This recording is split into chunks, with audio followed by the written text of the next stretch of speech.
प्रिय विद्यार्थियों, सुप्रभातम। मैं डॉक्टर इंदिरा गुप्ता, सह आचार्य संस्कृत बाबू शोभा राम राजकीय कला महाविद्यालय अलवर। विद्यार्थियों, धर्म सिंधु ग्रंथ की श्रृंखला के प्रथम भाग में हमने धर्मशास्त्रीय ग्रंथों में जो धर्म है उस पर चर्चा की। धर्म की विभिन्न परिभाषाएं दी गई हैं, जैसे कि धर्मो विश्वस्य जगतः प्रतिष्ठा, संपूर्ण विश्व की सुस्थिति के लिए धर्म की अत्यंत आवश्यकता है। अन्य परिभाषा है यह तो अभ्युदय निश्चय सिद्धि सधर्म, जो हमें निरंतर उन्नति करे, हमारी निरंतर उन्नति करे और परलोक और मोक्ष की प्राप्ति कराए, वह धर्म है। एक अन्य परिभाषा जो महाभारत में दी गई है वह है धारणा धर्मम इति आहु धर्मो धार्यते प्रजाः यत शाद धारण संयुक्तम स धर्म इति निश्चय है। धारण करने से लोग इसे धर्म कहते हैं। साथ ही धर्म प्रजा को धारण करता है और जो धारण करने के साथ रहे वह धर्म है। इस प्रकार से हम देखते हैं कि जो धारण से संयुक्त है वह धर्म है। कहने का है कि जो धारण करने का विषय है, मतलब नियम, कर्तव्य, इन सभी को धर्म कहा जाता है। धर्मशास्त्रीय ग्रंथों में हम देखें तो वहाँ पर भी राजधर्म की चर्चा होती है, मानव धर्म की चर्चा होती है, साथ ही विशेष रूप से वर्ण धर्म और आश्रम धर्म की चर्चा होती है। वर्ण धर्म क्या है? जो व्यक्ति अपने कार्य को या अपने कर्म को वर्ण करता है वह वर्ण धर्म कहा जाता है। वर्ण करना मतलब चुनना। जो कार्य अपनी आजीविका के लिए चुनता है, जो अपने जीवन यापन के लिए जिसका चयन करता है, वह वर्ण कहा जाता है। और उस वर्ण धर्म मतलब उस वर्ण विशेष में उस कार्य विशेष का जो कि जीविका के लिए या आजीवन अपने जीवन धारण करने के लिए जो कार्य चुना है, जिस प्रकार की कर्मशैली को चुना है, उसके प्रति आपके क्या दायित्व हैं, उसकी चर्चा करता है। उसी प्रकार से आश्रम धर्म, व्यक्ति जब बड़ा होता है तो उसके अपनी आयु के आधार पर उसकी जो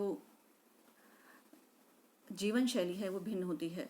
पहले वह है जो है ज्ञान का अर्जन करता है, उसके पश्चात समाज में जाकर के अपने दायित्वों की पूर्ति करता है। उसके पश्चात शरीर की जैसे क्षीण होता है तो उन दायित्वों का निर्वाह करने के पश्चात उन दायित्वों को किसी अन्य पीढ़ी को प्रेषित करके और उसके वह अपने स्वयं के लिए सोचने लगता है, अपने शरीर का, और उसके साथ में आध्यात्म के प्रति भी विचार जो है विचार करने लगता है और उसके पश्चात वह अपनी मोक्ष की प्राप्ति के लिए प्रयास करता है। तो इन विभिन्न आश्रमों जिसे हमने ब्रह्मचर्य आश्रम, गृहस्थ आश्रम, वानप्रस्थ और संन्यास आश्रम का नाम दिया, इन विभिन्न आश्रमों में आपके क्या दायित्व हैं, क्या कर्तव्य हैं और क्या किन नियमों का पालन करना चाहिए, इन सब की जो चर्चा है वो धर्मशास्त्रीय ग्रंथों में की जाती है। साथ ही राजधर्म की चर्चा करता है कि राजा के क्या दायित्व हैं प्रजा के प्रति, वे कौन से नियम हैं जो राजा को प्रजा से पालन कराने चाहिए, जिससे कि सभी व्यक्ति अपने अपने कर्म में और अपने अपने धर्म में लगे रहें। इस प्रकार के राजधर्म की भी चर्चा करता है। साथ ही गृहस्थ व्यक्ति घर में रहते हुए किस प्रकार के नियमों को धारण करे कि घर में एक व्यवस्था बनी रहे, समाज में एक व्यवस्था बनी रहे, इन सब की चर्चा हम धर्मशास्त्रीय ग्रंथों में देखते हैं। धर्मशास्त्रीय ग्रंथों की रचना कब हुई और धर्मशास्त्रीय साहित्य क्या है, इस पर भी हमने चर्चा की। सूत्र साहित्य, स्मृति साहित्य और निबंध साहित्य को हम धर्मशास्त्रीय साहित्य के अंतर्गत मानते हैं। सूत्र साहित्य जो कि सबसे पूर्व में रचे गए, नाम से ही ज्ञात है कि सूत्र शैली में रचे गए, कहने का कि संक्षिप्त शैली में रचे गए और गद्यात्मक शैली थी। स्मृति साहित्य पद्यात्मक शैली में रचा गया और साथ ही वह कुछ व्यवस्थित था सूत्र साहित्य से। इन्हीं दोनों की विषय वस्तु को लेकर के, इन्हीं दोनों की जो कथ्य थे या ये कहें कि जो विषय था, उनको आधार बना करके निबंध साहित्य की रचना हुई। निबंध साहित्य और साथ में हुए व्याख्यान साहित्य, उन्हीं विषय वस्तुओं को लेकर के, जो कि निबंध साहित्य कहलाया। निबंध साहित्य के क्रम में ही जो धर्म सिंधु ग्रंथ है वह उसकी भी रचना हुई, जो कि हम इस श्रृंखला प्रारंभ करने जा रहे हैं। अतः हम सर्वप्रथम जो धर्म सिंधु ग्रंथ है उस धर्म सिंधु ग्रंथ के रचयिता काशीनाथ जी के बारे में इस श्रृंखला में थोड़ी सी जानकारी लेंगे। प्रस्तुत धर्म सिंधु ग्रंथ काशीनाथ उपाध्याय जी की रचना है और इन्हीं का दूसरा नाम बाबा पादे भी था। काशीनाथ उपाध्याय उद्भट विद्वान थे। इनकी विद्वत्ता और आचरण की समाज पर बड़ी छाप थी। समाज इन पर पूर्ण विश्वास रखता था और इन्हें अत्यंत श्रद्धा की दृष्टि से देखता था, क्योंकि जो वो थे उनके ज्ञान पर पूर्ण समाज अभिभूत था और उनके ज्ञान को प्रमाण स्वरूप स्वीकार करता था। इसीलिए उनके वाक्यों को बाबा वाक्यम प्रमाणम कहकर भी लोग एक कहावत के रूप में इस बात को प्रचलित कर दिया था।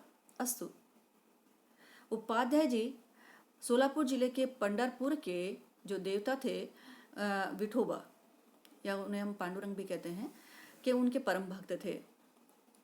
महाकवि मोरोपंत ने इनके जीवन चरित्र को लिखा है।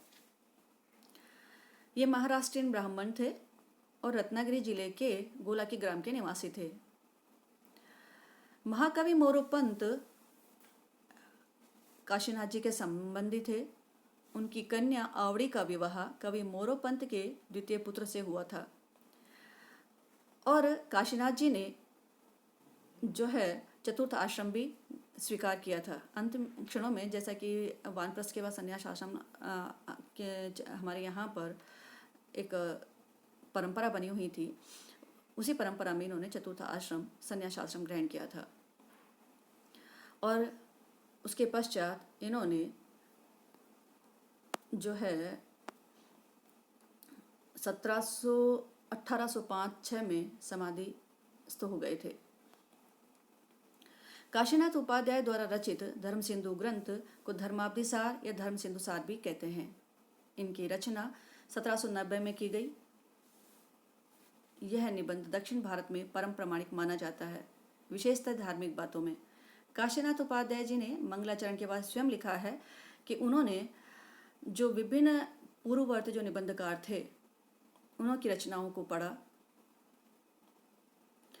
और उन निबंधकारों को की रचनाओं को पढ़कर और साथ में जो निर्णय सिंधु है, विशेष रूप से उस ग्रंथ का उन्होंने उल्लेख किया है, में वर्णित विषयों के आधार पर इस ग्रंथ में केवल सारतत्व का संकलन किया है और मौलिक स्मृतियों के वचनों को त्याग दिया है। जो उस समय विभिन्न स्मृतियाँ प्रचलित थीं, उनमें जो विभिन्न स्मृतिकारों के द्वारा जो अपने अपने विचार, जो अपने अपने वचन कहे गए थे, उनको से वो प्रभावित नहीं थे।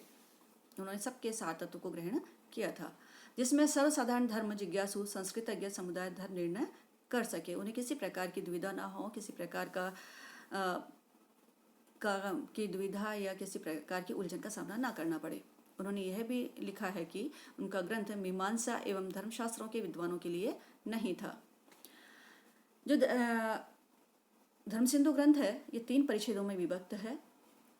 प्रथम परिच्छेद आपके कोर्स में है, जिसमें काल निर्णय, ग्रहण निर्णय आदि के बारे में कहा गया है, और द्वितीय परिच्छेद है जिसके कुछ अंश आपके पाठ्यक्रम में रखे गए हैं। तृतीय अंश सबसे, या तृतीय परिच्छेद सबसे विस्तृत रहा है इन्हों का, और उसके 2 भाग किए गए हैं। इन्होंने अन्य ग्रंथ भी लिखे, जिसमें प्रायश्चित शेखर, विट्ठल ऋग मंत्र सार भाष्य, वैष्णव तोषणी आदि ग्रंथ हैं। वेद स्तुति पर व्याख्यान आदि भी इन्होंने लिखे हैं। धर्म सिंधु ग्रंथ एवं उसके प्रणेता काशीनाथ उपाध्याय जी का संक्षिप्त परिचय करने का ये मैंने एक छोटा सा प्रयास था। जीवन के विविध पक्षों को समुन्नत करने एवं मर्यादित करने की जो विधियाँ धर्म सिंधु ग्रंथ में उपलब्ध हैं, वे हमारी संस्कृति की संजीवनी हैं। इसके धर्म सिंधु ग्रंथ के जो विभिन्न विषय हैं